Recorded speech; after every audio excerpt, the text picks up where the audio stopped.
Hello and welcome to another video tutorial.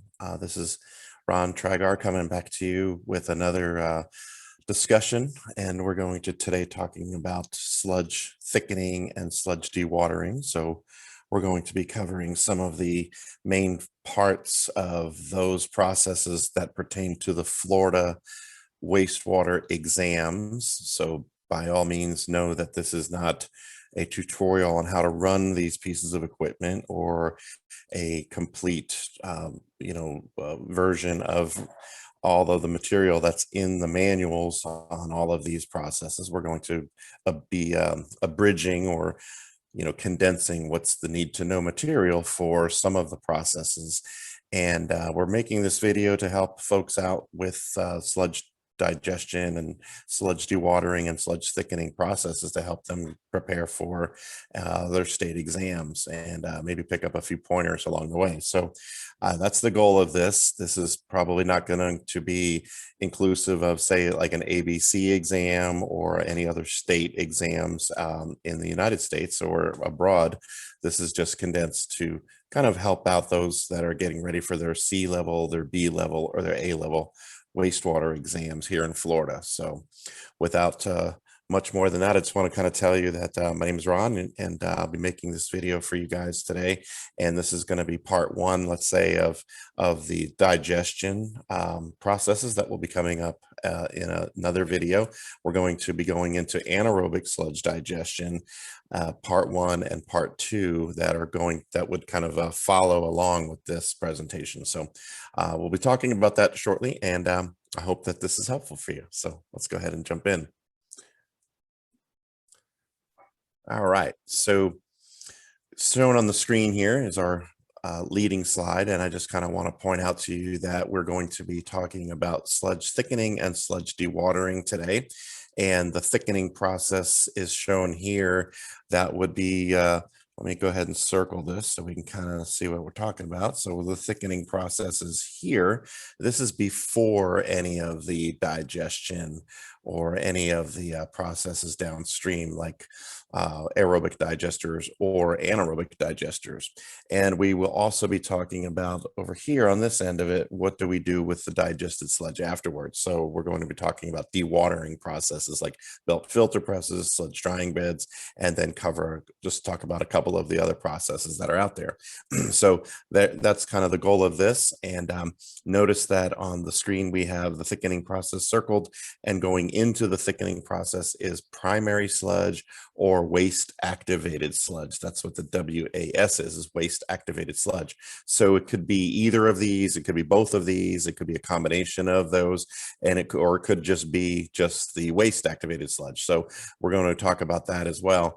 And I just want to point that out, that it could be a combo of any of these. So the first thing we need to talk about, though, before we even get into this is this guy right here. We need to talk about what the heck is primary sludge, because not everybody operates primary clarifiers. So that's kind of where we're really going to be starting our discussion today. So we have a copyright statement here for the University of Florida Center for Training, Research, and Education for Environmental Occupations. Remember that these are reserved and cannot be used without prior written permission of the copyright owner, which is the University of Florida TRIO Center.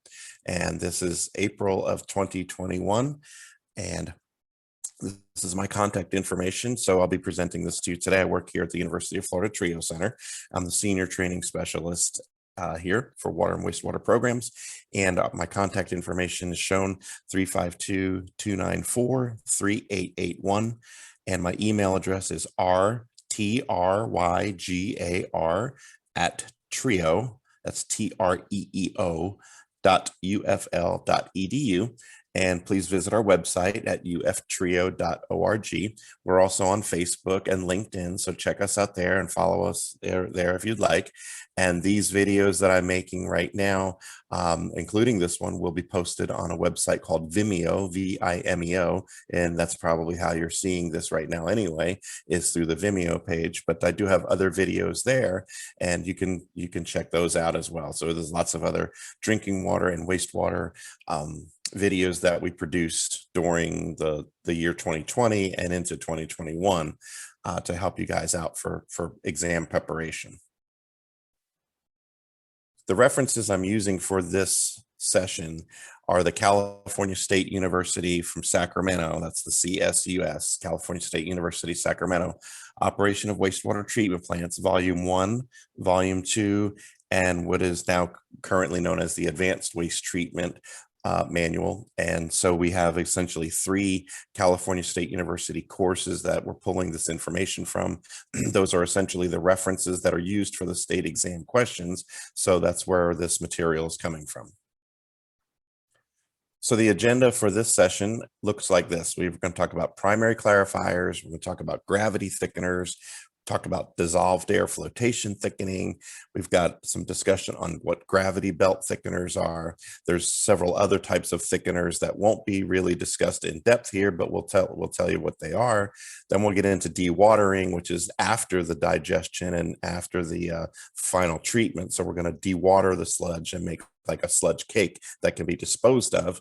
And those processes that are going to be discussed here today are belt filter presses and sand drying beds. And we will mention some of the other units that are out there, but we will not be covering those today in this presentation.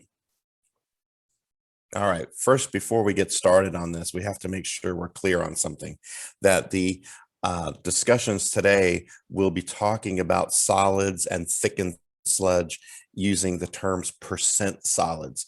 We won't be using milligrams per liter in our discussions, because when we tend to get thickened sludge, like in the ranges that we're going to be talking about, we're going to be usually well over 10,000 milligrams per liter of suspended or dried total solids. So in the industry and in laboratories around the world, when we get solids this thick, we tend to convert those into percent solids, and we say, let's say 1% solids or 2% solids or 20% solids. And so that's kind of how this works.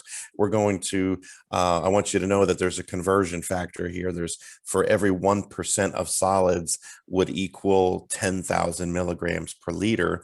If you had a 2% solids, it would be 20,000 milligrams per liter, and so on. So, you know, if I said I had 3.5% solids, well, that would be 35,000 milligrams per liter. So we're not going to be using the milligram per liter numbers. We're going to be talking in percent solids.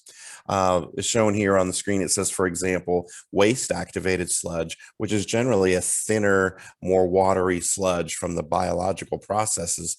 The waste sludge may be less than 0.8% solids, or up to 1.5% solids, depending on which process is used and how thick you can get the sludge in the clarifiers.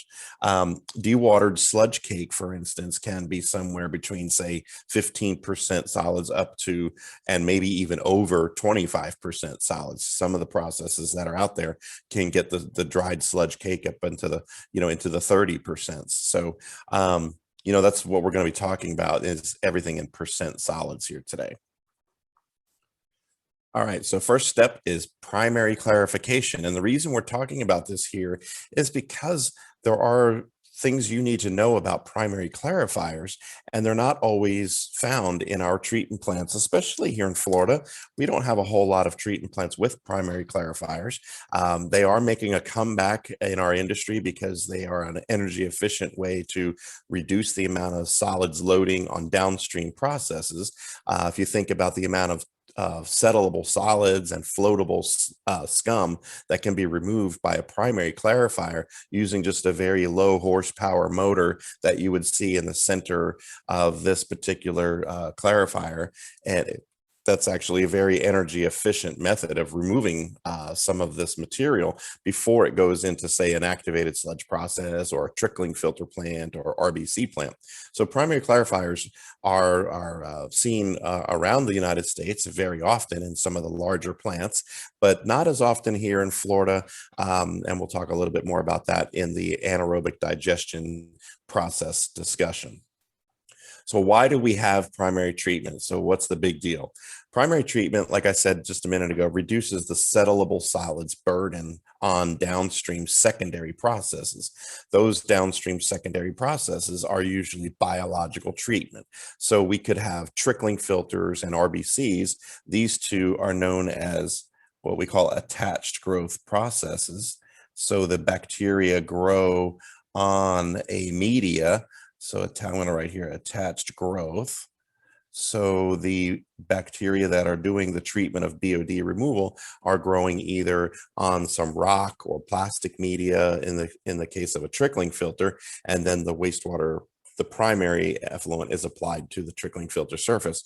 Or if it's an RBC, which is a rotating biological contactor, the plastic media disc is rotated through a vat or a tank of the primary effluent water. So those are attached growth processes.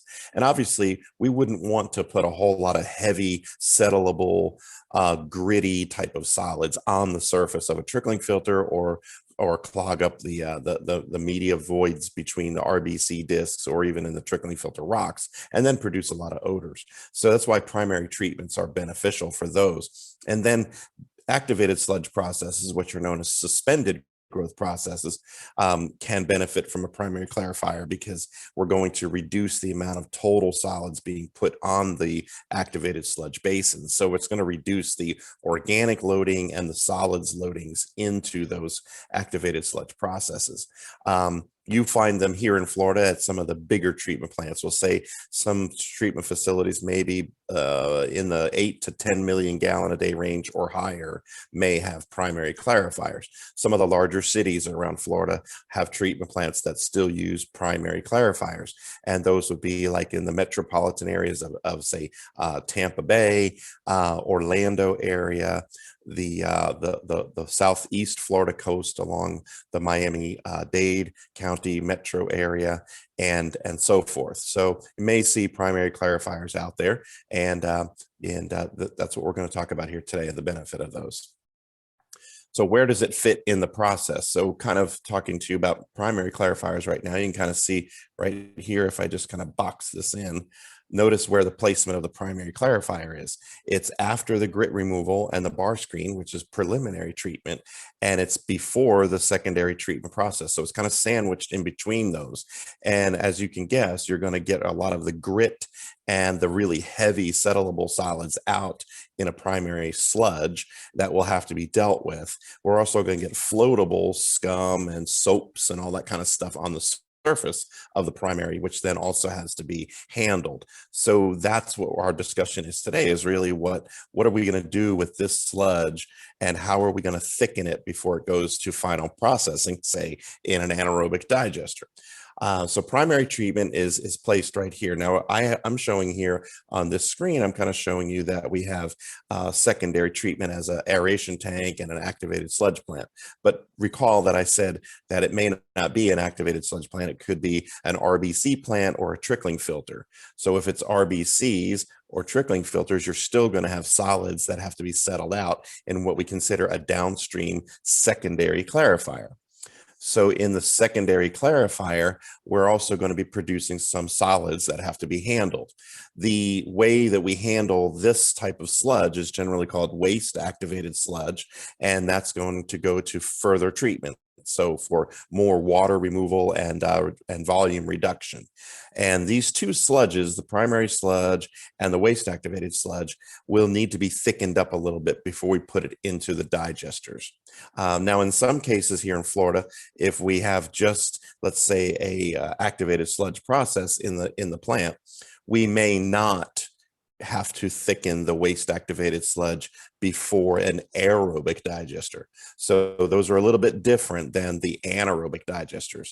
So again, that goes into, the discussion about operators taking their exams and having trouble understanding anaerobic digesters because they don't have them. Well, they also don't have primary clarifiers and may not have to thicken the waste sludge like we do for an anaerobic system. Waste activated sludge can go directly into an aerobic digester, and that's where we do the decanting after we let it settle out and all that. So this whole discussion, this video and the next videos in the series are anaerobic digestion part 1 and digestion part 2 is geared towards this whole thing, thickening sludge and making it ready for the anaerobic system. So I just want to kind of point that out. So remember that this could be RBCs or trickling filters as well. We would still have to thicken that sludge before the anaerobic digester. So we've got some photos here just to kind of show you what the rectangular or what the clarifiers look like. Let me go ahead and I'm going to hide this meeting control here. And all right, so there we go. So the primary clarifiers can take on several different shapes. We generally have the rectangular tanks, which you see here in this picture. Many operators call this a settling tank because of the shape of it. It's a rectangular settling tank with what we call flights. And these boards that move very, very slowly would be moving in this direction, and the scum would be getting collected into this trough, and the scum would go to a digester. And so the surface skimmer is moving the scum on the top. It rotates around and on the bottom on a continuous chain and pushes sludge in the other direction. So on the bottom of the tank, the sludge is moving this way, and then it'll be pumped to a thickener. So that's a rectangular primary clarifier. And here's a circular. This is a complete circle, and it uses a scraper drive on the bottom that moves in a rotation around the tank very, very slowly. These collectors move very, very slowly so we don't disturb the sludge blanket. You can kind of see the scum ramp right here is where the floatable scum and surface skimmings and all that would go into. And again, that scum is handled by a digester. And here's a square primary clarifier. Now it looks circular in the picture because it's using circular drive equipment, but it's actually physically in a square tank. So there's a couple of nicknames for this. Some people have called them squarifiers. Some people have called them squircles. Instead of circles, it's got a SQ, so squircle. Just a kind of a similar design as a circular clarifier, except that this is in a square shape. So let me show you an inset picture here. You can kind of see from an aerial view where these what these would look like at the beginning of a treatment process. So these are square clarifiers. There's 6 shown here in this picture. And you'll notice that even though the basins are square, they still use the circular drive units inside. So those are called squircles, squarifiers, or just plain square primary clarifiers. So the goal of a primary clarifier and getting the sludge thickened is to produce a thickened primary sludge that is normally somewhere in the 4.0 to 8% dry solids range. So remember, this is settleable solids that's going to be very viscous and somewhat on the borderline of septic because it's been sitting in the clarifier for a while, and it's mixed in with raw wastewater that's separating away from it. So the primary sludges still have quite a bit of organic material in it. Pumping a thinner sludge than this, say to an anaerobic digester, is a problem. The problem occurs that we're pumping too much water into the digester, and when we pump too much water or watery sludge into an anaerobic digester, this is a problem. It takes up volume. The water takes up volume and valuable capacity for treatment, which we want the bacteria to do. It requires more energy to heat watery sludge, and we don't really need to be heating or warming up just water. We want to keep the sludge as thick as we can, so we're not wasting energy on that. And then we would just have to remove the water anyway later on as supernate, and that supernate then would be drawn back to the head of the plant, which puts a hydraulic and sometimes organic load back onto the head of the treatment plant from the anaerobic digester. So it's a benefit for us to thicken sludge as much as possible using the primary clarifier to get the sludge as dense as we can.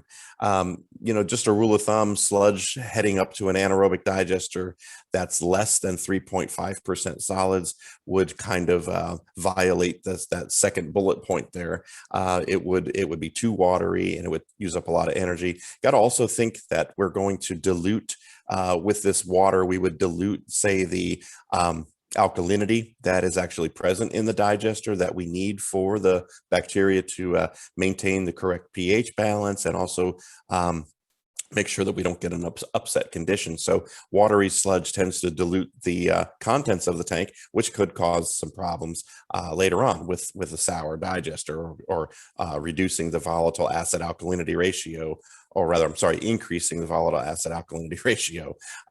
So Just don't want to pump a thin sludge to the anaerobic digesters. So here's some pictures of primary sludge. The one photo on the right is adapted from the Water Pollution Control Federation.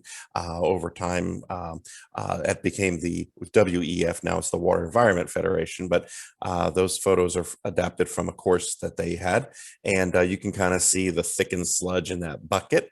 And the photo on the bottom left is thickened sludge being drawn off from a primary clarifier by an operator that is physically opening a valve to allow the thickened sludge out of the bottom into a pump pit, and then the pump would draw the sludge out of here and pump it to a thickener, a gravity thickener.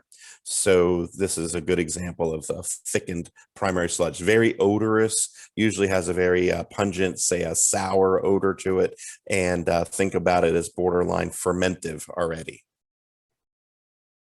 So again, adapted from the Water Environment Federation course many years ago that we had access to here, we see in this picture that we have three different situations. We have primary sludge pump here. This is the pump itself right here in this first line. And you have the clarifier here. So you have the clarifier.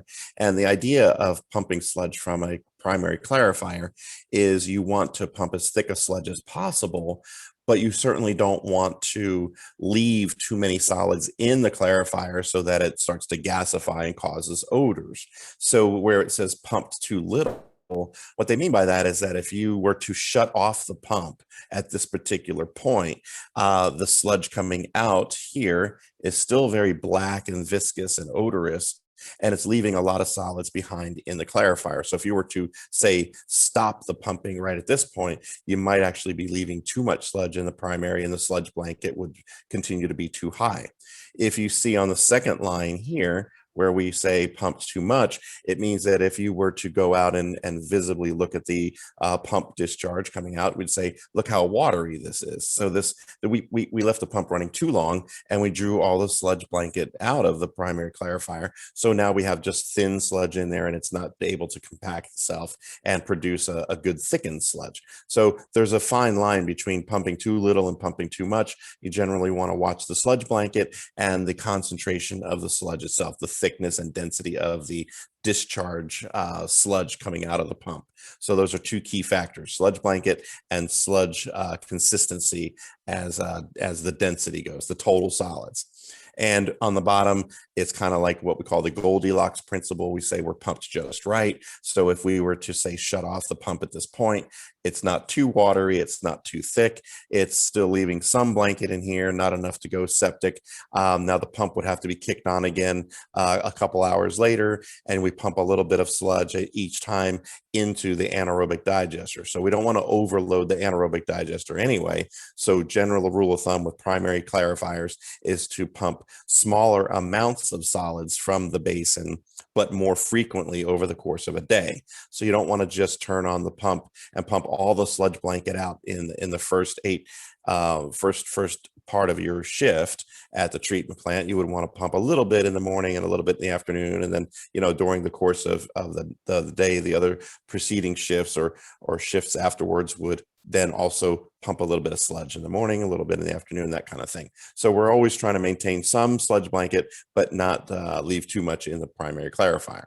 Remember, it's all about where the sludge is going, and we don't want to keep handling water all over the treatment plant. That's just time and energy on our part. So we don't want watery sludge. So the downstream process or place where this sludge is being pumped into, and again, I just mentioned about trying to handle all this extra water, usually a primary sludge may be pumped into what's known as a gravity thickener. So a gravity thickener is another basin on the plant site that uses gravity, which is still free as far as I know, and it still works.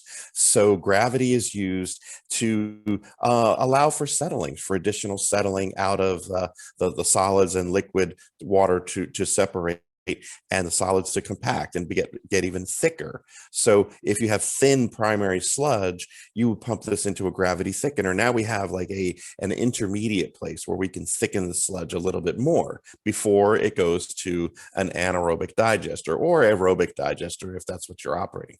So the gravity thickener operates just like a primary clarifier. However, the sludge into the gravity thickener is a little bit different.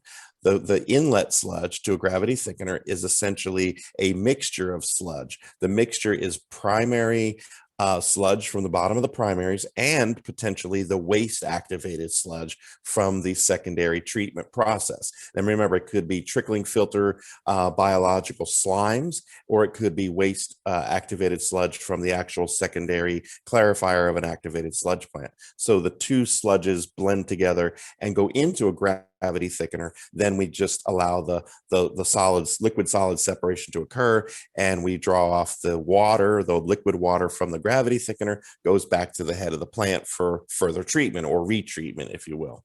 And then the thickened sludge from the gravity thickener then goes into a digester or some method of breaking down the solids even more.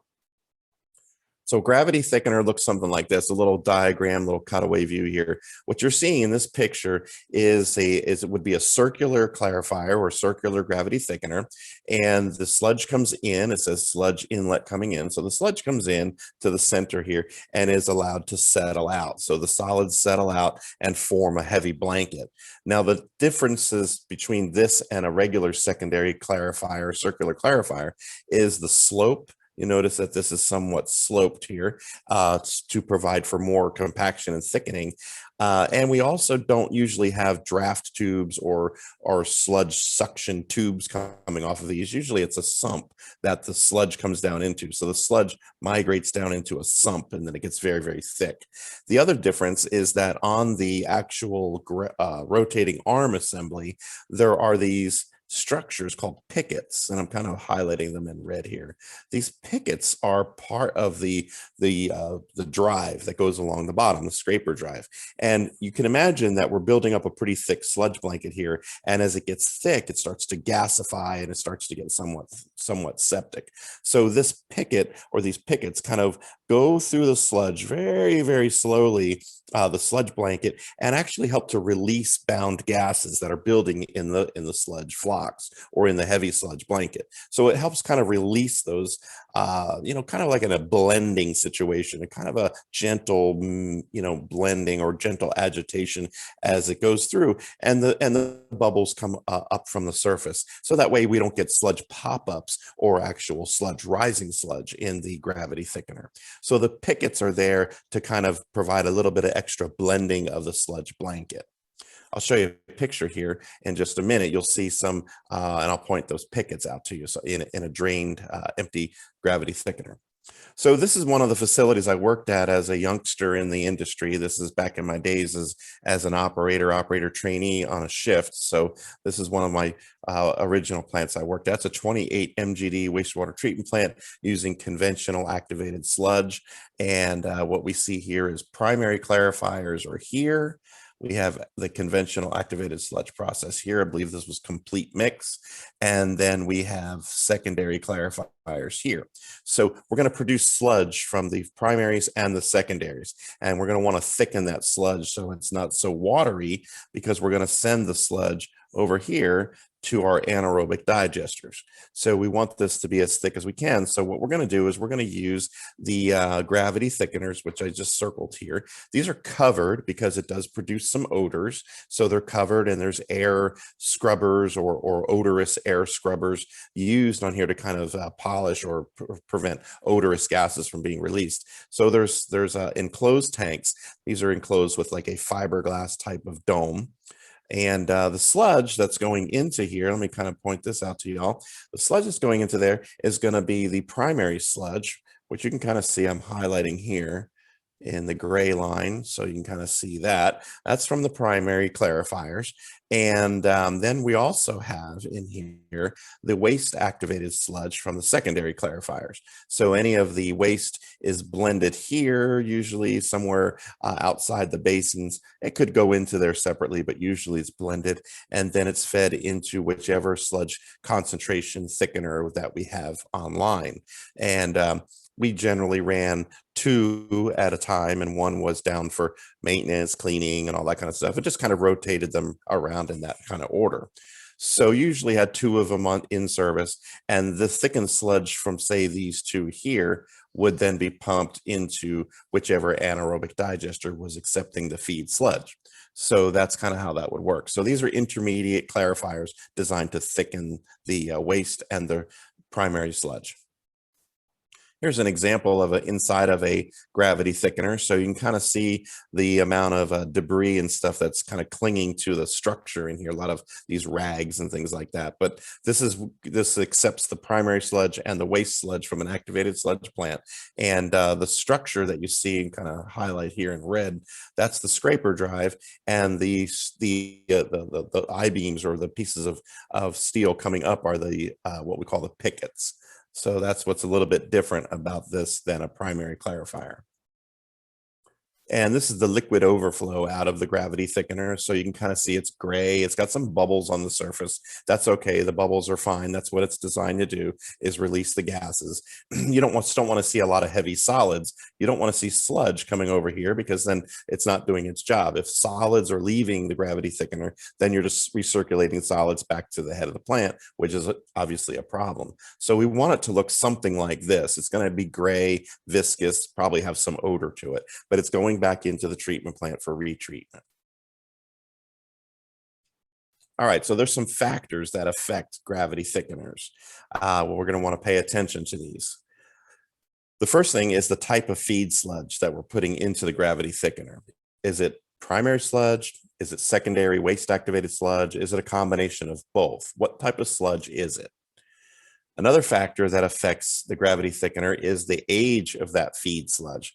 Think about it this way. What is the age of the primary sludge? How long has the primary sludge been sitting in the clarifier and now being pumped into the gravity thickener? What's the sludge digestion or the digestion detention time of that sludge as it's sitting in the bottom of, say, a primary clarifier? Is it septic? Is it already borderline going to be producing methane and hydrogen sulfide gases, things like that? So what is the detention time? Also, the temperature of that sludge. Remember that temperature plays a big part in the ability to settle. If the water temperature and the sludge temperature is cold, it will take longer to settle, but water's more dense. If it's warm, it will settle usually a little bit faster.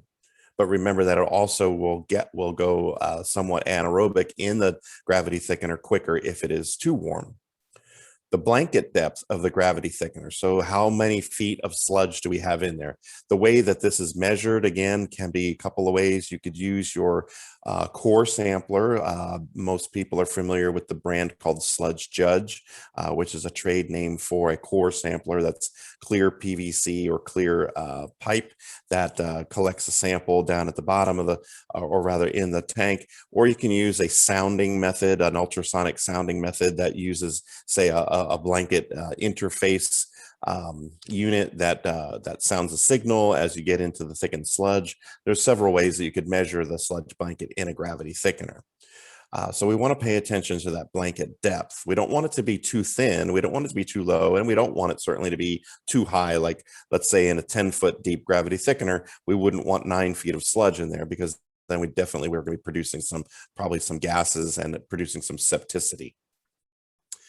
We want to pay attention to the amount of solids going into the basin and also the hydraulic flow. So that would be the detention times, affecting those detention times, and the actual loading rates. So the solids loadings, the hydraulic loadings, the liquid, and heavy sludge going into these gravity thickeners. We want to balance this out. We want to make it so it's not too fast or not too slow.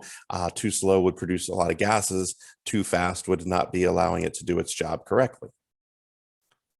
So what do we actually control as the operator of a gravity thickener? What is our main method of process control for this? We're going to be actually maintaining and controlling the sludge blanket detention time. The actual detention time in that sludge is the critical factor.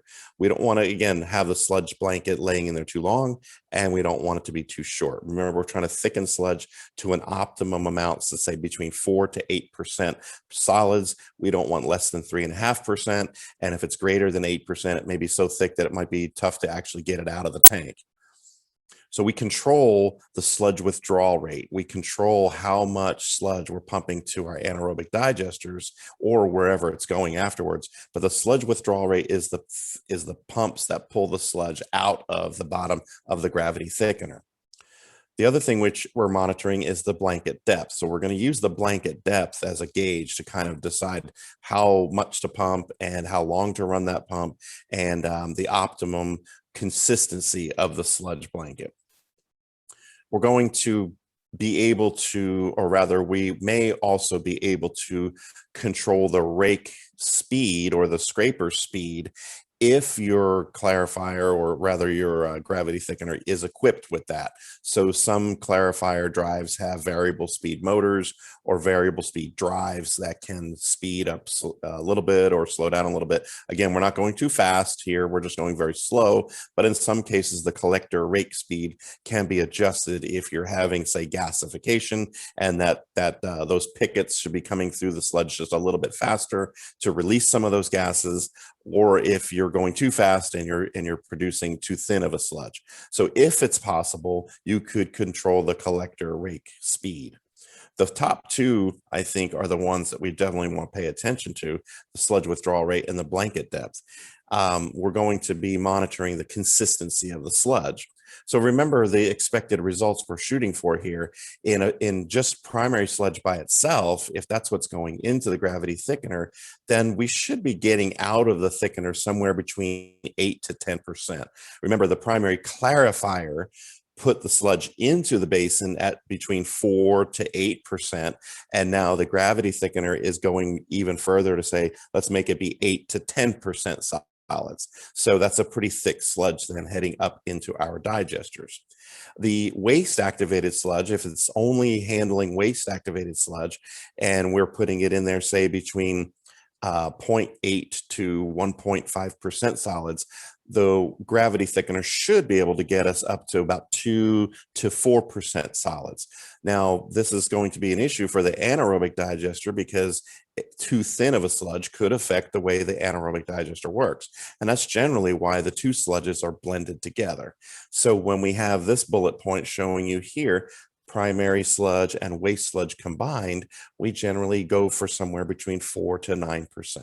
So this is right out of our California State University out of Sacramento books, and that's kind of the goals that we're shooting for the combination of sludge out of the gravity thickener.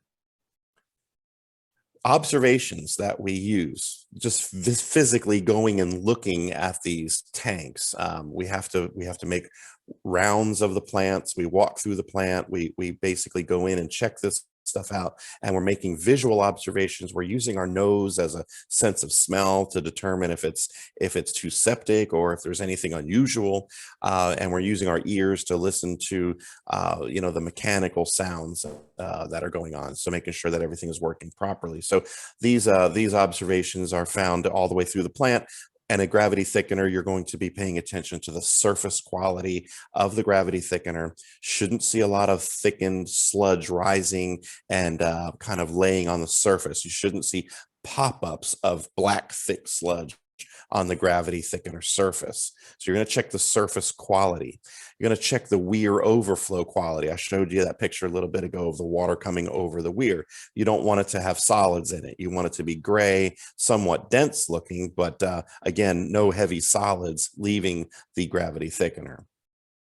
Going to check the sludge blanket depth. This is another part of our rounds that we make. We're going to monitor the blanket depth. Depending on what frequency you have already set up at your treatment plants is how you're going to do that. You're going to follow your protocols on how often you do this, but definitely keep an eye on that sludge blanket depth. The next thing we want to look at is the thickened sludge concentration. So we grab a sample out of the thickened sludge pump and see what the total solids is, see what the percent solids is. If you're running it through a centrifuge, like a benchtop centrifuge in your laboratory, you could come up with percent spin method of doing that, or you could run milligrams per liter if you're using a method to do that. But generally percent solids is what we're looking for. And we're going to pay attention to the sludge concentration. We want it to be thick. So the decision-making process for this, if we're going to make an adjustment, is based on these two factors, the sludge blanket depth and the thickened sludge concentration. So these last two bullet points here are essentially what this bullet point is saying to us, that we're going to be making decisions on the operation based on the sludge blanket depth and the thickened sludge concentration. So that's our gravity thickener process control. Let's talk a little bit about another type of sludge thickening process. We're going to talk now about dissolved air flotation thickeners. These are pretty interesting critters. We are going to do something a little bit opposite here. We're not going to be trying to settle sludge in these basins. Rather, we're going to be trying to float the sludge in this basin. And when I say float, I literally mean we are going to try to get the sludge to float on the surface and thicken in kind of a reverse method. Let's go through and talk about DAF units, or dissolved air flotation thickeners. So dissolved air flotation thickeners are commonly used in treatment plants with activated sludge and sometimes with primary clarifiers, but a little bit more along the lines of, say, thickening the secondary sludge rather than the primary. Think about how thick the primary sludge already is, and think about how odorous it would be if we were to float it on the surface and then ask our neighbors not to complain about it. So dissolved air flotation thickeners, I think, at least in my experience, are found a little bit more frequently using waste activated sludge, say from an activated sludge plant, and thickening that sludge before, say, a aerobic digester or an anaerobic digester. So we're going to talk about some different types. I'll show you some pictures here. So we have some photos here from an industrial treatment plant. This is at a Procter & Gamble cosmetics factory. So we're making cosmetics and lotions and things like that. There's definitely some fats, oils, and greases.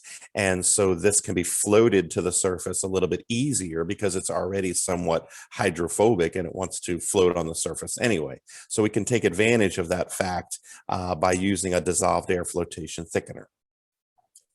So how does this work? Well, we have this thin sludge, like waste activated sludge, and we're going to mix this with a coagulant. We're going to use a polymer to try to bind and coagulate these solids into a larger mass. And it's a larger mass that will cling to itself and leave water behind. We're going to use high pressure air from a compressor. The compressor is going to make air at a standard cubic feet per minute of some nominal amount that we're going to use, but we're going to be building pressure up in the 200 to 300 psi range. And this air is going to be injected into the sludge polymer mixture. The high pressure air is forced through nozzles that make literally millions of tiny bubbles inside the sludge. So these air injection points could be along a pipeline where the air is injected in through these nozzles. And remember, the key here is millions of tiny bubbles. The smaller the bubbles and the more of them, the better the sludge will float. So this is a side view diagram of a dissolved air flotation thickener. I'll show you some actual photos here shortly of another one with some parts labeled, but you'll notice that the sludge feed is coming in and it's going to have been pre-treated with some kind of coagulant.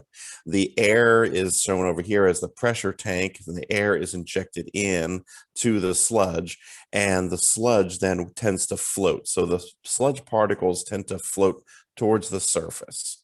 And we start to make actually a cake or what they call float. They actually call this sludge, they call it the float product. So the sludge is coming up to the surface, and I can kind of draw this in a little here. And the water, then the water that's being separated out is kind of staying in the middle and kind of making up the difference here. So the water itself is separating away and now can be recycled back to the head of the plant. So the water is removed and sent back to the treatment plant. The sludge then is floated up on the surface and is scraped along the tank surface into a hopper. You'll notice here that there's two collector mechanisms. In some facilities, they have a collector mechanism on the bottom. If some sludge did make it to the bottom, shouldn't be doing that. The more common one is to see a top collector, which is called the flights as well, like we had in the rectangular primary clarifier. So the DAF unit is now, or rather the sludge entering the DAF unit with all these millions of tiny bubbles is now very, very buoyant. This sludge is like a very light cottage cheese mixture, and it's going towards the surface. So the sludge is coming up to the surface. It rises to the top. The gray water, or let's say the water that is being left behind, takes on a new word. Now, you probably have heard the term supernatant or supernate in your career, or maybe you've heard that through other processes. In this particular case, we're going to be using the word subnate. The subnate is the liquid below the sludge. So the gray water, or subnate, then is separated by a stilling well, and the subnate water can actually flow around that stilling well and up and out of the dissolved air flotation thickener. So the stilling well is a baffle that kind of prevents some of the float sludge from going out. So we have in this picture the water that is being removed from the dissolved air flotation thickener. That's the subnate actually leaving the thickener. So that's a new term that you may not have heard before. So a surface scraper, or called flights on a chain drive, move the floated sludge into a hopper. So it's actually at the other end of the dissolved air flotation thickener. Usually in most of them, there is one end that's used for the subnate water to leave, and the other end is where the sludge cake is collected in a hopper. The subnate returns to the head of the wastewater plant for treatment, and the floated sludge is now in a hopper.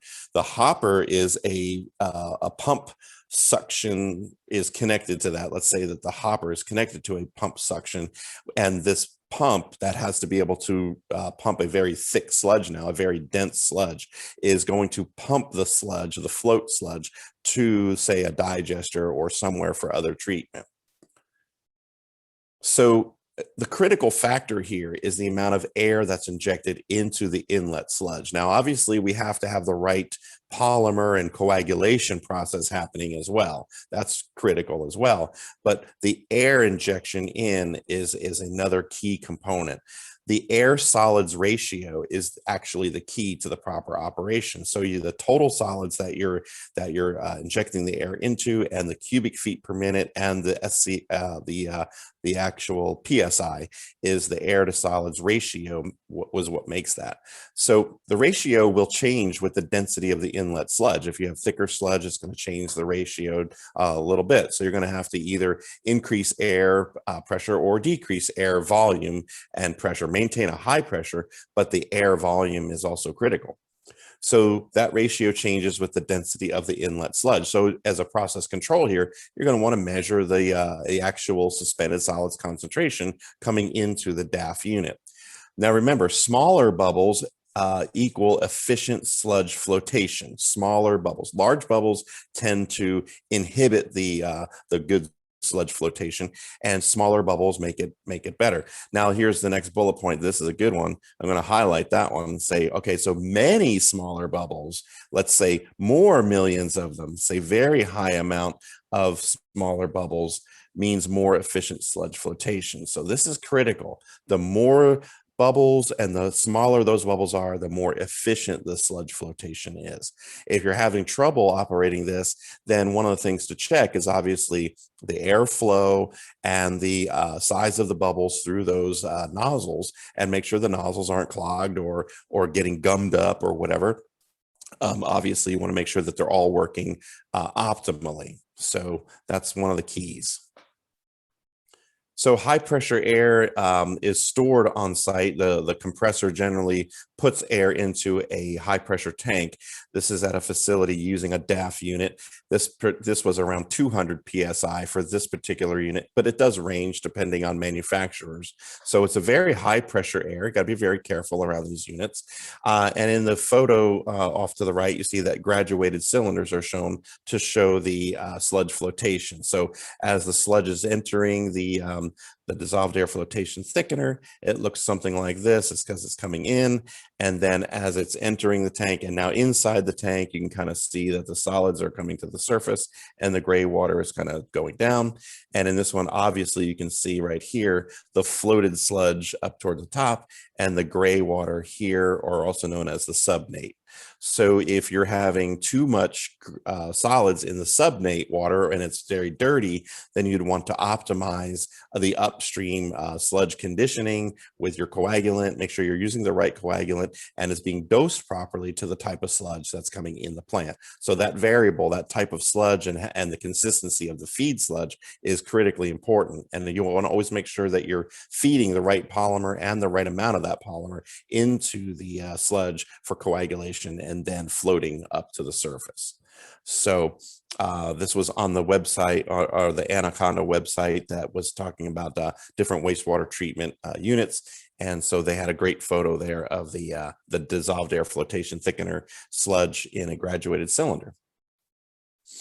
So here's a unit that's thickening waste activated sludge. You can kind of see from a top down view, and you can kind of see here in this picture that there's brown content on the tank surface.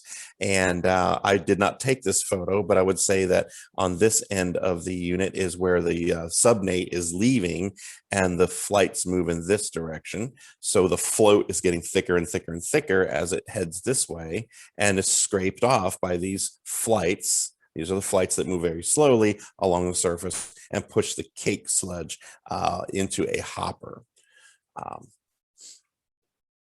Here's a side view of a dissolved air flotation thickener. This is at a new installation. So let me just describe to you a few things here. The unit uses a process that's a serpentine pipeline to, or rather as the mixing of the coagulant. So some units use static mixers or direct paddle type mixers with the sludge.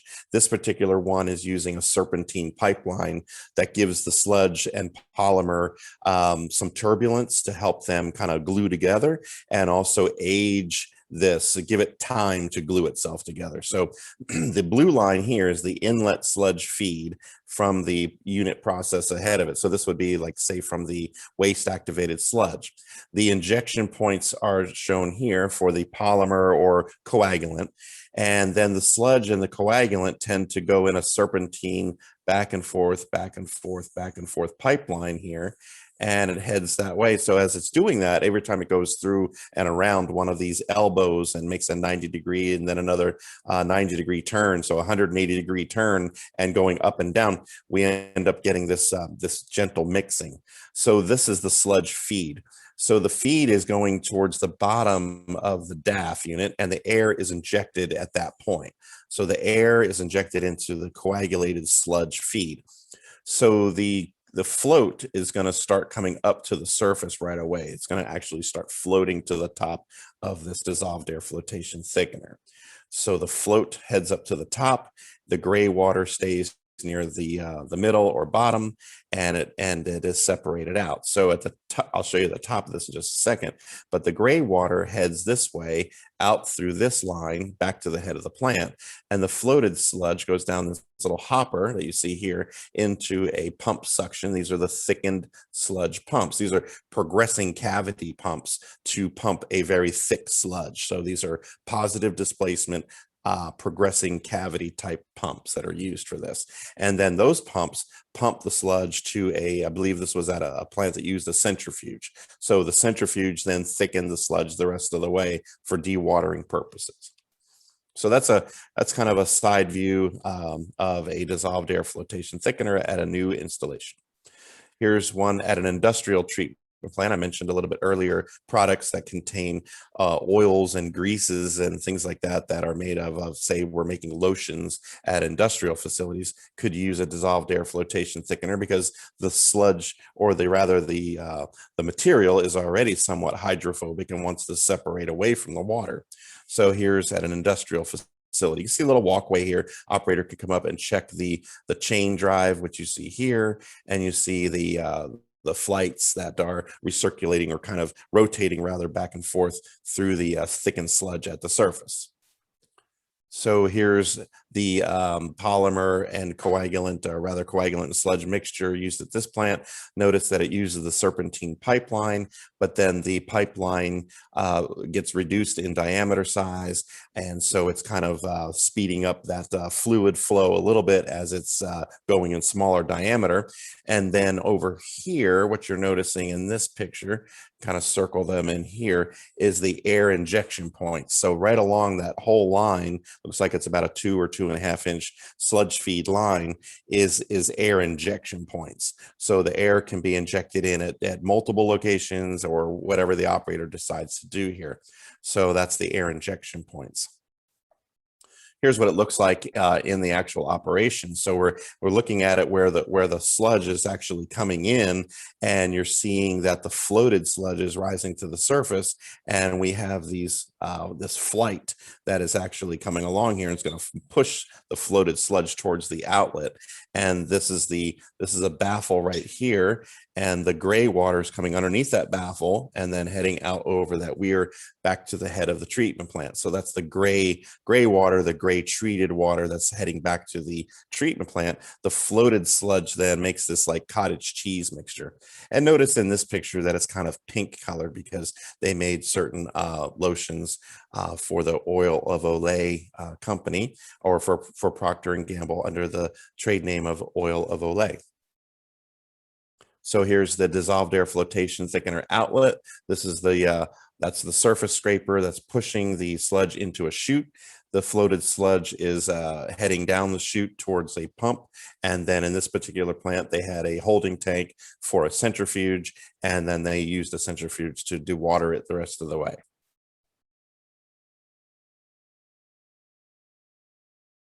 Okay, so there are several other thickeners out there. We're not going to be going much into these as far as discussion goes. I'll show some pictures here in just a minute. There are other sludge thickeners that do not use, let's say, high pressure rollers to try to dewater sludge. All we're doing here is just trying to thicken. So there are centrifuges that are called basket type centrifuges. There are disc type centrifuges. And then we have gravity belt thickeners that can be used. So let me show you some of those. So here's a disc type thickener at a treatment plant that's thickening waste activated sludge that's been chemically treated. So the sludge comes in with the polymer mixture. It's somewhat at a tilted angle to allow the water and sludge to kind of separate away from each other. There's a porous plate that you see here. This is a porous separation plate that the water can flow through, and the sludge will stay on the surface. The water flows out down the bottom into a drain system, and the sludge is drawn off, scraped off, and put into a hopper, and then sent to another process. So it's a very slow rotation, and it just allows for some of the solids to be thickened. Another type of thickener is called a gravity belt thickener. So if you're familiar with belt filter presses and the type of belt that they use, that's somewhat of a porous belt material. This uses a similar type of belt material, but there's no squeezing involved here. This is essentially just polymer added to the sludge, and the water and sludge separate away, similar to the disc centrifuge that I showed a second ago, the water separates away, and then the thickened sludge is collected at the other end, and the water just flows down into a drain. So it's just using gravity to allow water to flow down through the belt. So I've got some photos here. This is a gravity belt thickener at a sludge processing facility, side view here, and then you can kind of see into the top surface. This picture here is where the sludge and the water, or rather the polymer, is coagulating and forming a thickened sludge that's being applied to the top of this rotating belt that's moving somewhat slowly to allow the sludge to keep moving in one direction. So another picture here, you can kind of see the flow of the sludge moving in. It's very thin looking sludge in this particular photo. And then this one, you can kind of see a little bit thicker sludge heading through there. So we have some different thicknesses of sludge. Operators need to make sure that they're always watching the speed of the units and the coagulant feed and all that. Here's at the bottom of the gravity belt thickener. Obviously, you can see the blue, in this case, the blue belt, and the liquid water separating away from the actual sludge that's being applied. And so this is heading into a drain. You can kind of see a drain system here at another installation. All of that is heading back to the head of the plant for further treatment, or retreatment rather. So we're basically just separating away the water from the sludge. And this is waste activated sludge that's being dewatered here, or rather thickened. So here's a good example of the amount of water that we're saving from going to the aerobic digesters or the anaerobic digesters. I mean, that's a tremendous amount of water being separated away from the actual sludge itself. So here's an example of a thickened sludge in a holding tank that is going to be used for dewatering or some other processes. So this is where the thickened waste activated sludge is put in a holding tank prior to dewatering. So there is coarse bubble diffusers in here just to kind of keep some dissolved oxygen, if we can keep some in there, to keep it somewhat fresh, I would say, but also to keep it mixed. You know, the air is being used more for preventing the solids to separate away and keep it uniform. So when we pull the sludge out of this tank, it's actually a consistent feed through the lines into the, say, the belt filter press or centrifuge or whatever dewatering process. So we want to keep a nice consistency so that our polymer or our coagulant feed is consistent into those dewatering processes. So literally the air is being used more for mixing rather than, say, to try to put dissolved oxygen in this tank. It's more about just keeping a consistent mix. Okay, so at this point, we have completed the thickening processes. Remember, we talked about primary sludge and waste activated sludge being thickened. So at this point, we would be pumping the sludge, say, to maybe a digester for further treatment. And that is the focus of the anaerobic digester, the anaerobic digester tutorial that we're going to make for this, or we will have made already. And it's part 1 and part 2.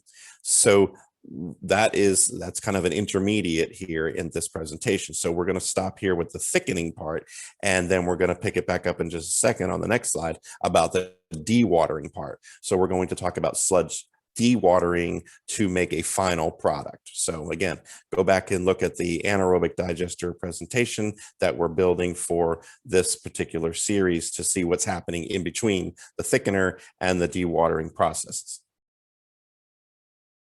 All right, now let's talk about getting rid of the sludge. Let's make some sludge cake. So we're going to talk about belt filter presses first. We're going to talk about drying beds, and then we'll talk briefly about some of the other units out there. So the first thing we want to talk about is a belt filter press. This is using the similar types of belts that we talked about with the gravity thickener.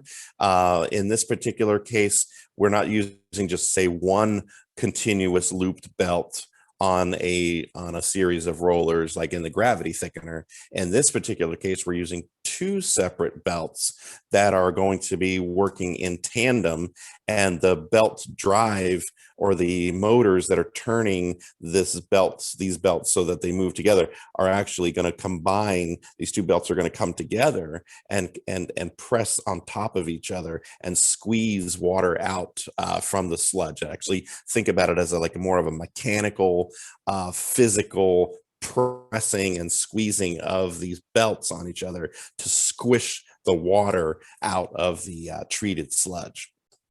So belt press operation is essentially using two porous belts, specially made belts. They're continuous loop belts. There's an upper belt and a lower belt. The lower belt is the one where we feed the sludge onto. The treated sludge or the coagulated sludge is fed onto the lower belt. The two belts operate at the same speed. So if the belts are running at a certain RPM on the top belt, then the same RPM should be for the bottom belt so that they maintain the same speed together. We don't want them kind of off from each other. The preconditioned sludge is fed onto the bottom belt. So that's the preconditioning is treated with a polymer coagulant or some kind of coagulant. It doesn't have to be polymer, but in many cases it is some type of anionic or cationic or a similar charged polymer that is fed into the sludge, and then it's conditioned. So it's fed onto the bottom belt. The water immediately begins to separate from the sludge. What it looks like kind of coming onto the belt is what I like to say, it looks like brown cottage cheese. If you're familiar with regular cottage cheese, think about it in a brown coloration, and it's got this thick consistency like brown cottage cheese. So the water is separating away from this cottage cheese type of sludge. The water pours through the porous belt onto or into a drain. So the water is flowing down through the bottom belt into a drain, similar again to the gravity belt process. But now is where it gets a little bit different, because as the belt is moving forward, it's actually going to get in contact with the top belt, which is going to start squeezing more water out of it. So the remaining cottage cheese sludge moves into what they call the pressure zone. So we actually start applying some pressures to the sludge. So here you see in this picture a couple of photos of the belt drive unit speed adjustment as a variable speed drive adjustment here, that the operator control the speed on how fast the belts are moving. You could go too slow and you could go too fast. So you want to maintain the optimum belt speed. The belt filter press feed pumps, these are the sludge pumps pumping sludge into the belt filter press inlet area. So this is going to be the sludge that's mixing with the polymer. Maybe outside the belt press, the sludges are coming together with the polymer, and then it's being fed into the portion of the belt where the conditioning can start to occur. So you see that there's two, in this particular case, there's two belt press feed pumps being used. And then at the bottom here in this photo, we kind of see where we have the polymer feed system, the control panel here. So there's a pump system, and it shows a digital readout of the gallons per hour, I believe, polymer feed into the unit. So the operator can adjust that usually through a variable speed pump for the polymer. So we're trying to make a sludge that looks like this. I hope that you guys can see what I'm pointing to there. It's kind of like that cottage cheese look to it.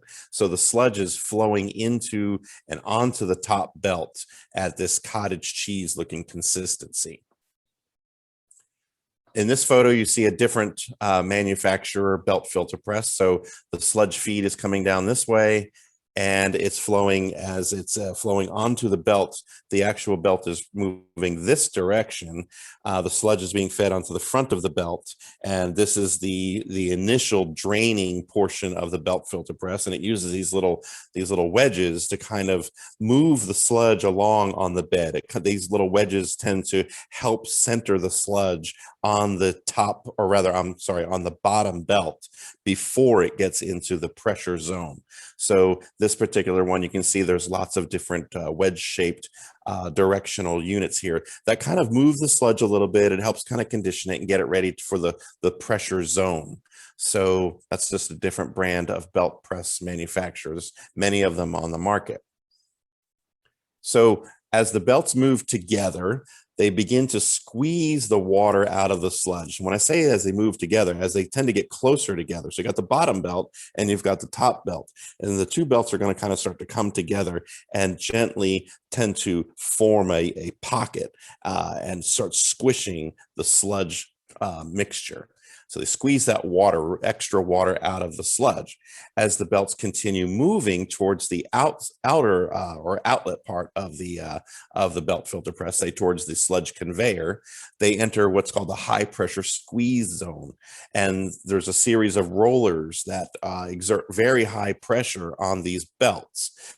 So the rollers are generally stacked on top of each other, and it makes the belt somewhat take this serpentine looking pathway. The belts tend to have to get exposed to a large portion of the surface area of these rollers so that the sludge is actually getting the most compaction and squeezing time to get the most water that we can out of the sludge and through that belt. So at the end of the unit, when it comes out the other end, the two belts separate away from each other, and the sludge should be on the bottom belt, not attached to the top belt. It should be laying on the bottom belt, and it should be dry enough that a gentle scraper called a doctor blade is actually used to gently ride on the belt, on the lower belt, and just gently type of scrape that sludge off the belt. It's called a doctor blade, and you can adjust that tension to ride on the belt, but not dig into the belt. So the water sprayers that are used afterwards are usually high pressure water. It could be potable water or reclaimed water, but under high pressure. And it actually uses jets, kind of like a pressure washer in these units, these cleaning units, to clean the belts. So the belts are getting released of the excess sludge, and before it comes back around to the beginning of the to pick up new sludge. So in this photo, you can kind of see where the squeezing is starting to happen. The two belts have come together here, and this is the first roller, and it's heading this direction around, and the water is being squeezed out of that sludge mixture. And at the other end, at the outlet end, we have the belts now separating. Here's the top belt kind of separating away from the bottom belt. This layer, this is actually dried sludge right here, and it's so dry, the cake coming off of here, this is the doctor blade right here, the cake actually has the imprint of the belt on it. You can kind of see, hopefully from this photo, it's a little bit fuzzy because of the unit was in operation, so the sludge was moving, but the idea is that you should be able to see kind of like that herringbone shape of the upper belt on the sludge. I believe at this particular point, this particular cake sludge was coming off at about 22% solids, so the operators are doing a really good job of producing a large amount of cake sludge that would be disposed of at the treatment plant. We don't want to send a lot of sludge back to the head of the plant for retreatment because that's defeating the purpose. So you really want as much dry sludge or as high of a percentage of dried sludge as you can get, and the whole belt being seen with that sludge cake coming off. So this is doing a pretty decent job at this particular plant. The belt filter press filtrate, the liquid water coming out of the bottom of the belt filter press, should be clean. There should be little to no solids in that. This liquid coming out here, you could sample that and see how many solids are in it. You can run a TSS sample on that.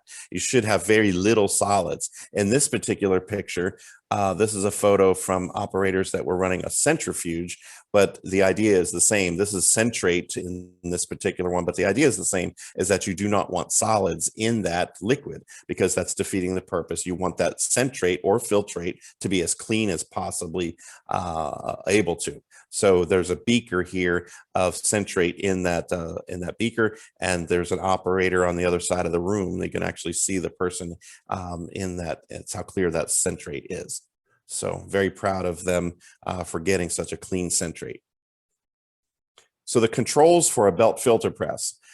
We have a sludge polymer preconditioning system, obviously has to be operated optimally. There's a sludge pump feed rate, gallons per minute. there's the forward belt speed. Remember, the belt speed is basically the speed of those belts as it goes through the process.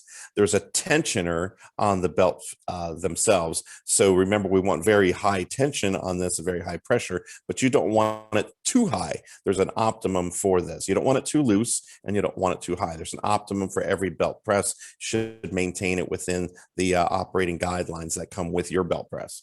And then there's a high pressure spray wash water system. That's critical that we have a way to clean the belt before it makes another pass through with sludge on it. So this pressure wash water system runs continuously while the belt press is in operation. So some of that water that you see in these pictures, like if I go backwards here, this is not just all filtrate from the sludge. Remember that there's also water from the wash water system coming out the bottom of this. So it's a blend of both. But again, the idea is that we don't have a lot of sludge leaving in the wash water heading back to the head of the plant. All right, the key to the belt filter press operation is maintaining the best forward speed and sludge preconditioning to apply the feed sludge across the lower belt evenly. It's critical that we have the right consistency and that the preconditioning is working properly to get that cottage cheese and liquid separation and maintain the best forward speed so that we can make the most of the whole belt, the whole, let's say each square foot of surface area of those belts is used optimally and producing the best dry cake that you can get. If the belt speed is too low, then preconditioned sludge, which was being applied to the belt, could overrun the sides of the lower belt, which if it's not, the belt speed is not fast enough, then we're saying that the sludge that's being applied would overrun the sides of the belt. So you would have poor sludge output. You would not be having sludge going out of the plant. You'd have it being recirculated back to the head of the plant in the wash water, and the sludge would not be being dewatered properly. If the belt speed is too fast, the sludge would not cover the belt evenly enough and could cause belt fatigue or belt stretching if it's not actually across the whole surface area of the belt. And then you could obviously get low percentage of cake solids if you don't have the right belt speed. So if you're going too fast and it's too thin, then you're not producing the percent cake solids that you're trying to get. Remember, trying to get as thick as you possibly can, dried cake sludge. So there's definitely a happy medium in between a low speed too low, or speed too low rather, and a speed too fast. So here's an example. It's going a little bit too slow. The belt speed is a little bit too slow. You're actually seeing solids kind of overrunning the sides of the belt here. There's sludge right here that's leaking out the side. So that's solids that are being squeezed right out the side of the belt filter press. So the belt speed is a little bit too low and potentially poor preconditioning. You don't see a lot of the separation of the water here. That doesn't have the thickened cottage cheese that we're really looking for. So in this particular case, they're running a low belt speed to try to get more water separation out because they weren't putting enough of the coagulant in, or it wasn't working properly. And they're starting to have overrunning of the sides of the belt. So solids are actually heading back to the head of the treatment plant, which is defeating the purpose. So you want to make sure everything's working optimally. Here's where the belt speed is a little bit too fast. That's making a very thin cake right here. And so the sludge is thin, but notice also the gap between where this belt is not actually doing anything. So the sludge is not actually making it to the outer edges. So the operator here in this case would probably want to slow down that belt speed a little bit to get the sludge to kind of spread itself out a little further up ahead of the pressure roller part. And this green thing right here, this is called the doctor blade. There's a doctor blade on the top of the belt, or for the top belt, and there's a doctor blade on the bottom, and that's generally called the sludge scraper, or the blade that kind of scrapes off the excess sludge off the belt. So in this particular case, the belt filter press speed is a little bit too fast. So it's producing low percentage of cake solids and low pounds low pounds per run of sludge output. So when we say run, we're saying if you're running this for 8 hours, you're not going to get as many pounds out of it during that 8 hours as if you were going just a little bit slower. All right, so I hope that helps everybody with belt filter presses. Let's talk a little bit about the sludge drying beds. And hopefully, if you have sludge drying beds, you're now seeing the benefit of a belt filter press, because sludge drying beds are definitely manual labor versus the belt filter press, which is a little bit more automation. So sludge drying beds are exactly as they sound. They're basically just sandboxes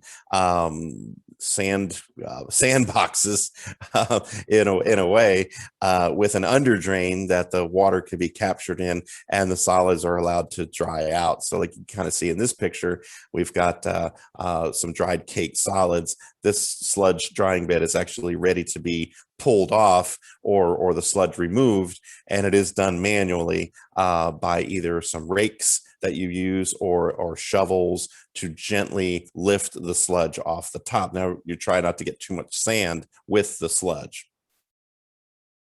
All right, so the operation of a sludge drying bed, really simple. There's no real moving parts to it. Kind of like in the belt press, we had all this belt speed and polymer speed and all that. So there's no moving parts to a drying bed. The applied sludge from a digester or some kind of thickener may or may not be preconditioned with polymer. In some cases, operators do use a polymer to try to thicken the sludge as it goes onto the drying bed. And it doesn't have to be that way. It could just be applied, not land applied, but applied into the drying bed from the digester. That's, somewhat thick sludge anyway. We're going to basically apply about 8 to 12 inches of the sludge liquid onto the top of the sand layer. So some operators just go by the height of the cinder blocks that are used to build these things. So you can kind of say, well, it's going to be between 8 to 10 inches of height. We're going to, apply up to 1 cinder block high of sludge. We're going to apply that to the sludge layer, or the sand layer rather. The water is released from the sludge and it flows downwards into what's called an under drain. So there's a collection under drain, and it's sealed on the bottom, so the water and sludge won't flow down into the groundwater supply, obviously. But we have an under drain that collects the filtered water, or the water leaving the sand above. And as the sludge dries, it begins kind of cracking apart. It actually reminds me of when you make, say a cheesecake, and you have that in your refrigerator and it's cooling. And as the surface tends to shrink, it makes like a cracking on the surface. So cheesecake is kind of famous for having this like cracking surface. And that's kind of what it reminds me of as the sludge is drying on a sludge drying bed. So it begins kind of cracking apart. That's actually beneficial because it actually helps evaporation of the water below it, and it helps dry it a little bit faster. In some cases, operators have gotten to the point where as it starts to begin cracking, they just run across it with a disc, let's say from a disc harrow, which would be, say, about an 18-inch steel disc, 1 or 2 of them, almost like a big pizza cutter, and just running across it and making it into segments so that it cracks the way they want it to crack. And then as it dries, it's in more of compact units. So I've seen that done before. It's pretty interesting, and it saves a little bit of work on removing the sludge later. But as it begins cracking apart, you're now getting some additional drying in the sludge. Sludge dries via draining and also evaporation to the atmosphere. These are pretty good. If you have a very dry atmosphere and low humidity, the sludge will dry pretty quick. If you're using them here in Florida, say in the February to March, early April timeframe, it dries okay because we have generally drier season. But as we get into, say, June, July, August, September, it's a little bit more wet, obviously, and the sludge takes longer to dry and actually be able to be hauled off. So there is definitely climate problems in some areas of the country when we use sludge drying beds. Here's some photos. You can kind of see the sludge is being applied onto the surface in the top photo, and you see in the bottom photo the dried cake sludge, or the kind of the dried content of it. Now, I want to point one thing out to you all here in this picture is that you notice that there's these concrete ramps right here. These are made for an operator to drive a backhoe down the slope, but stop here and here with the wheels of the backhoe. Then the backhoe bucket is left above, and the operator himself or trainees, if you're a trainee, you'll probably know this, or utility worker or whoever it is would go on here and physically rake or scrape or shovel into that bucket. We don't drive the backhoe onto the sand because of the compaction of the weight of that heavy equipment would compact the sand and prevent it from draining properly in in future loadings. So the ramps there are just to drive the backhoe down a little bit so that the bucket is in a place where you can easily put the sludge into. So here's freshly poured drying bed in a facility, and you can kind of see the sludge is very, very thin in this one, and this is activated sludge from an aerobic digester. And after several days of drying, it's got this cake on it. You can kind of see that cracking occurring rather. So there's the cracking starting to occur. And after about a week of drying, with dry weather, we have some additional cracking, starting to crack even more. So it starts to shrink and pull itself apart. So this is after about 1 week. And this photo here, these photos here are after, say, about, I think this is more like 10 days. So it's dry enough now that you could physically use a rake and scrape off some of the sludge and remove it. In some areas of the drying bed, it may be still pretty wet because of it's not draining properly through the sand. So you'd want to address that. If there's areas that don't seem to dry efficiently, then the sand may be too compact, may have to actually scrape off the top layer, a couple 3 inches of sand from the surface and apply clean, fresh sand. And in some cases, rake that in to kind of get it somewhat loosened up a little bit so that it's not compact down inside the layer of sand. The layer of sand in a sludge drying bed, by the way, is somewhere between 12 to 18 inches of actual sand on top of a porous under drain systems to collect the liquid water. All right, some do's and don'ts with drying beds. Do these things. Do rake the sand level after pulling off a bed. Do add sand to the surface as needed. Try to not collect or scrape off too much sand with the sludge that you're trying to remove. You don't want to keep having to put more sand on these things all the time. Occasionally flush the under drain system with fresh water. After you pull off a drying bed, it's not a bad idea occasionally to backfeed water into the under drain, let it kind of come up through the sand a little bit, flush those under drains out, and occasionally flush the whole system out and let it actually remove some of the excess solids so that the whole unit will continue to work properly. Do leave one of the valves open on the sludge lines after filling the bed to reduce biogas buildup in the pipeline. And usually there's a valve at the digester or the holding tank, and there's a valve, say, behind this gentleman, there's a valve right here. You can kind of see in some of the other photos that I had, there were valves here and there. So here's another valve, and here's one over here. So we generally leave one of those valves open after we pour up a drying bed so that gases that might build up in there are allowed to be released out of there and not build up a dangerous amount of, say, potentially explosive gas, like, say, high levels of methane or hydrogen sulfide. All right, don'ts. Drying bed do nots or don'ts. Do not remove too much sand from the surface when pulling the bed. Obviously, we need the sand for the drying. Do not drive heavy equipment onto the sand surface. This concentrates and compacts the sand layers and reduces its drainage ability. Remember, only human weight on the surface of the sand. Do not compact it. Do not apply partially digested or undigested raw sludge onto the beds. There's going to be problems with this if you do not actually have treated sludge with some volatile solids reduction ahead of the drying beds. So we're going to produce some odors and attract rats, flies, mosquitoes, cicotta flies, all that kind of stuff, because it's not done being digested. So the volatile solids have not been reduced enough, and we still have too much organic matter onto the drying bed, which is going to be odorous. So do not apply partially digested sludge onto the drying beds. So we call that situation, we call that applying green sludge. Now, the term green sludge does not necessarily mean it has the color green. It means more along the lines of it's not done being treated. It's too fresh. Think about when you're cutting trees for, say, a fireplace, or you're going to cut down, or a tree is felled and you're going to cut it up and use it in a fireplace. Well, if it's a freshly cut tree and it is not dead, we call that green wood. The green wood doesn't burn very good. It's still got a lot of organic matter in that pulp. It's not dried enough. So we don't want to put green sludge or partially digested sludge on a drying bed. It means it's not treated enough. It's too young in some cases.